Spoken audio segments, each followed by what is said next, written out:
जय माता दी। आप सभी का स्वागत है आपके अपने एस्ट्रो टीवी यूट्यूब चैनल पर। माँ कालरात्रि आप सभी के दुख दूर करे और आप सभी की रक्षा करे। आज की इस वीडियो में आप जानेंगे नवरात्रि के 7वें दिन माँ कालरात्रि की संपूर्ण कथा के बारे में। साथ ही आप जानेंगे माँ के पूजन, मंत्र, प्रिय रंग, प्रिय भोग और आरती के साथ ही क्षमा याचना और श्री दुर्गा चालीसा पाठ के बारे में। नवरात्रि के 7वें दिन माँ भगवती के कालरात्रि रूप की पूजा की जाती है। माँ ने असुरों का वध करने के लिए ही यह रूप धारण किया था। कहते हैं कि जो भी भक्त सच्चे मन से माँ कालरात्रि की पूजा करता है उस पर भूत प्रेत और बुरी शक्तियों का साया नहीं रहता। माँ कालरात्रि का स्वरूप देखने में अत्यंत भयानक है और इनका रंग अंधकार की तरह एकदम काला है। इनके केस सदा बिखरे हुए रहते हैं और कंठ में ये बिजली की चमक वाली माला धारण करती हैं। माँ कालरात्रि के 3 नेत्र ब्रह्मांड की तरह विशाल और अत्यंत गोल हैं, जिनमें से बिजली की तरह किरणें निकलती रहती हैं। इनके नाक से श्वास तथा निश्वास से अग्नि की भयंकर ज्वालाएं निकलती रहती हैं। माँ का यह भय उत्पन्न करने वाला स्वरूप केवल पापियों का नाश करने के लिए है, केवल शत्रुओं के मन में भय पैदा करने के लिए है। माँ कालरात्रि का स्वरूप भले ही विकराल और भयानक हो, लेकिन यह अपने भक्तों को सदैव सुफल प्रदान करने वाली होती हैं। इस कारण इन्हें शुभंकरी भी कहा जाता है। देवी की 4 भुजाएं हैं। दाईं ओर की ऊपरी भुजा से महामाया भक्तों को वरदान देती हैं, नीचे की भुजा से अभय का आशीर्वाद प्रदान करती हैं। बाईं भुजा में क्रमशः तलवार और खड्ग धारण करती हैं। माँ का प्रिय रंग लाल है और इन्हें रात रानी का पुष्प भी बहुत प्रिय है। माँ को आज के दिन अनार का और गुड़ का या फिर गुड़ से बनी मिठाइयों का या गुड़ की खीर का भोग लगाना शुभ रहता है। माँ को अगर आप नींबू की माला अर्पित करते हैं तो कहते हैं कि उससे हर प्रकार के भय का नाश होता है और आने वाला संकट भी टल जाता है। आइए अब सुनिए माँ कालरात्रि की कथा। पौराणिक कथा के अनुसार रक्तबीज नाम का एक दैत्य था। मनुष्य के साथ साथ देवतागण भी बहुत परेशान थे। रक्तबीज दानव की यह विशेषता थी कि जैसे उसके रक्त की बूंदें धरती पर गिरती तो उसके जैसा ही एक और दानव बन जाता, जिससे देवतागण भयभीत हो गए और वह भगवान शंकर की शरण में जा पहुंचे। भगवान शंकर जानते थे कि उस दैत्य का वध केवल देवी पार्वती ही कर सकती हैं। तब उन्होंने देवी पार्वती से दैत्य का वध करने का अनुरोध किया। तब भगवान शंकर से देवी कहने लगी कि हे प्रभु, आप मेरी ओर से दूत बनकर उस दैत्य के पास जाइए और उससे कहिए कि वह युद्ध के लिए उपस्थित हो। उसके अलावा जो भी दैत्य वहां युद्ध करने के लिए तत्पर हों, उनसे भी कहिए कि जो तुम्हें अपने जीवित रखने की इच्छा हो तो त्रिलोकी का राज्य देवराज इंद्र को दे दो। देवताओं को उनका यज्ञ भाग्य मिलना प्रारंभ हो जाए और तुम पाताल को लौट जाओ। किंतु अगर बैल के गर्भ से तुम्हारी लड़ने की इच्छा है तो फिर आ जाओ।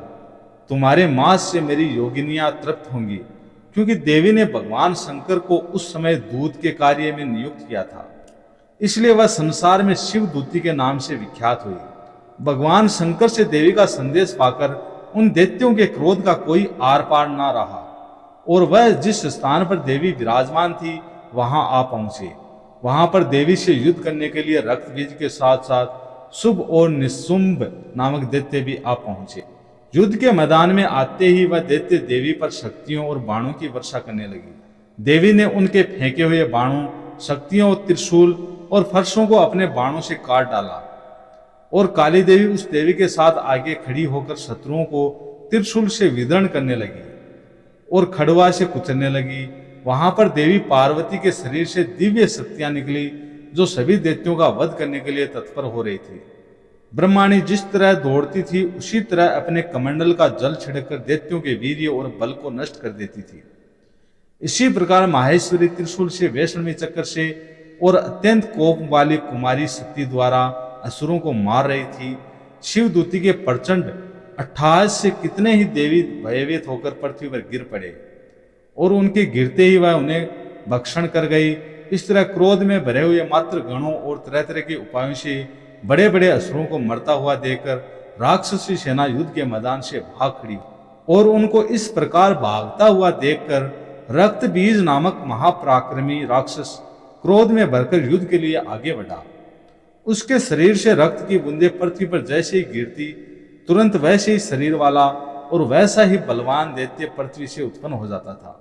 रक्त बीज गदा हाथ में लेकर ऐन्द्री के साथ युद्ध करने लगा।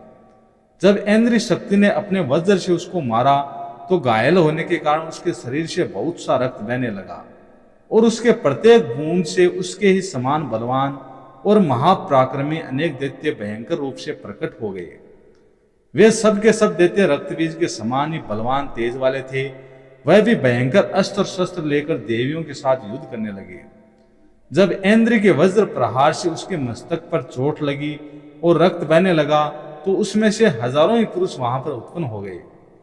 वैष्णवी ने चक्कर से और ऐन्द्री ने गदा से रक्तबीज को चोट पहुंचाई और फिर वैष्णवी के चक्कर से घायल होने पर रक्तबीज के शरीर से जो रक्त बहा उससे हजारों महाअसुर उत्पन्न हो गए, जिनके द्वारा यह संपूर्ण जगत व्याप्त हो गया। फिर कुमारी ने शक्ति से, वाराही ने खटक से और माहेश्वरी ने त्रिशूल से उसको घायल कर दिया। इस प्रकार क्रोध में भरकर उस महादैत्य रक्तबीज ने सभी मातृशक्तियों पर अलग अलग गदा से प्रहार किया और माताओं ने भी शक्ति तथा शूल इत्यादि से उसको जो बार बार घायल किया, उससे देखते देखते सैकड़ों महादैत्य उत्पन्न हो गए। और इस प्रकार उस रक्तबीज के रक्त से उत्पन्न हुए असुरों से संपूर्ण जगत व्याप्त हो गया। अब जिससे देवताओं को बड़ा भय हुआ। देवताओं को भयभीत देखकर देवी चंडिका ने काली से कहा, हे चामुंडे, अपने मुख को बड़ा करो और मेरे शस्त्र घात से उत्पन्न हुए इन रक्त बिंदुओं को और रक्त बिंदुओं से उत्पन्न हुए महासुरों को तुम अपने इस विशाल मुख से भक्षण करती जाओ। इस प्रकार रक्त बिंदुओं से उत्पन्न हुए महादैत्यों को भक्षण करती हुई तुम इस युद्ध भूमि में विचरो और इस तरह से रक्त क्षीण होने से यह दैत्य रक्त बीज नष्ट हो जाएगा। तुम्हारे भक्षण करने के कारण अन्य दैत्य उत्पन्न नहीं होंगे। देवी काली से इस प्रकार कहकर चंडिका देवी ने रक्त बीज पर अपने त्रिशूल से प्रहार किया और काली देवी ने अपने मुख में उसका रक्त ले लिया। तब उसने गदा से चंडिका पर प्रहार किया। प्रहार से चंडिका को बिल्कुल भी कष्ट नहीं हुआ, किंतु रक्त बीज के शरीर से बहुत सा रक्त बहने लगा।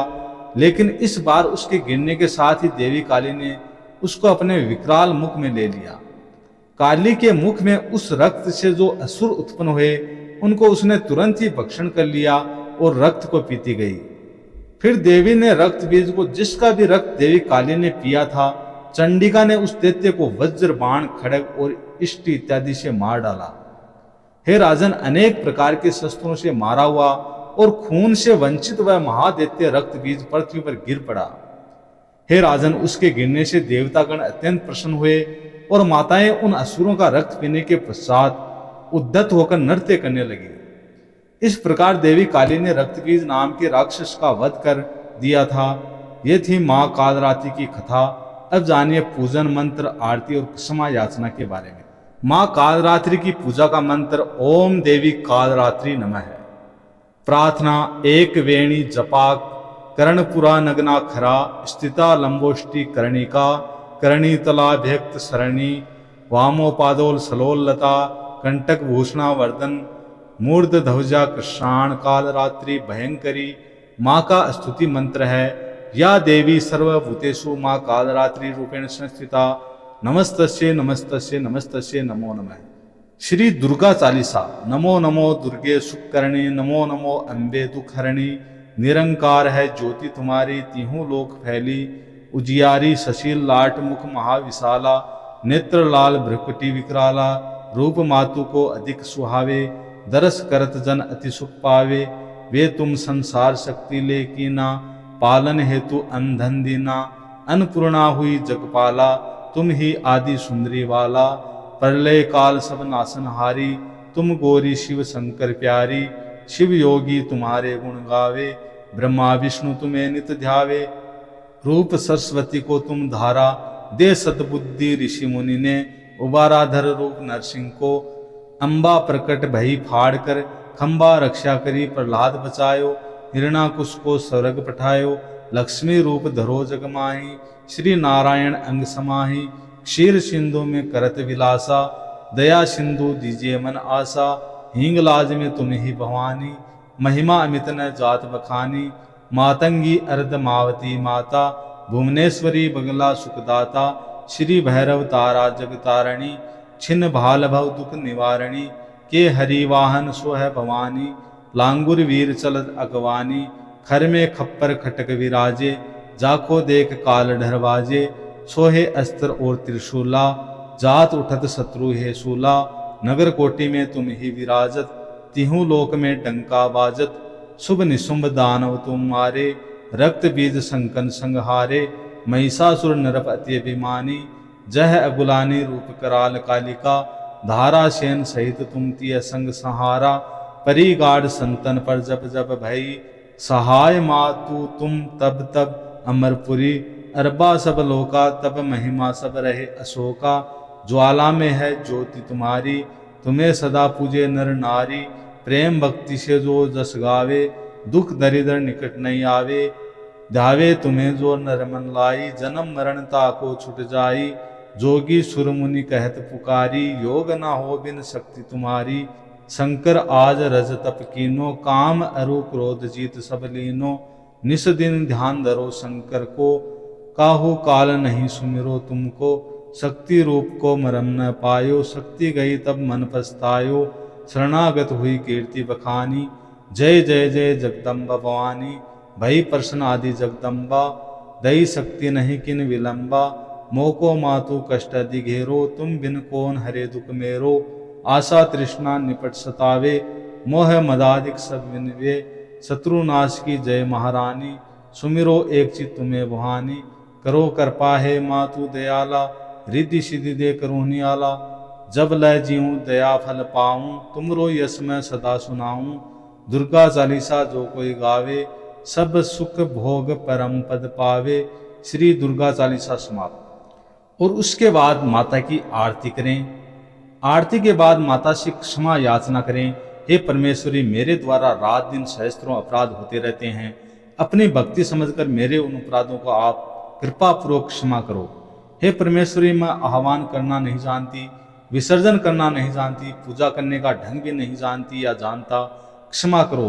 हे देवी, हे सुरेश्वरी, मैंने जो मंत्रहीन, क्रियाहीन और भक्तिहीन पूजन किया है वह सब आपकी कृपा से पूर्ण हो। सैकड़ों अपराध करके भी जो आपकी शरण में जय जगदम्बे कहकर पुकारता है उसे वह गति प्राप्त होती है, जो ब्रह्मादि देवताओं के लिए भी सुलभ नहीं है। हे जगदम्बिके, मैं अपराधी हूँ, किंतु आपकी शरण में आया हूँ या आई हूँ, इस समय दया का पात्र हूँ। आप जैसा चाहें वैसा करो। हे देवी परमेश्वरी, अज्ञान से, भूल से या बुद्धि भ्रम होने के कारण मैंने जो भी कुछ कम या अधिक कर दिया हो वह सब क्षमा करो और प्रसन्न हो।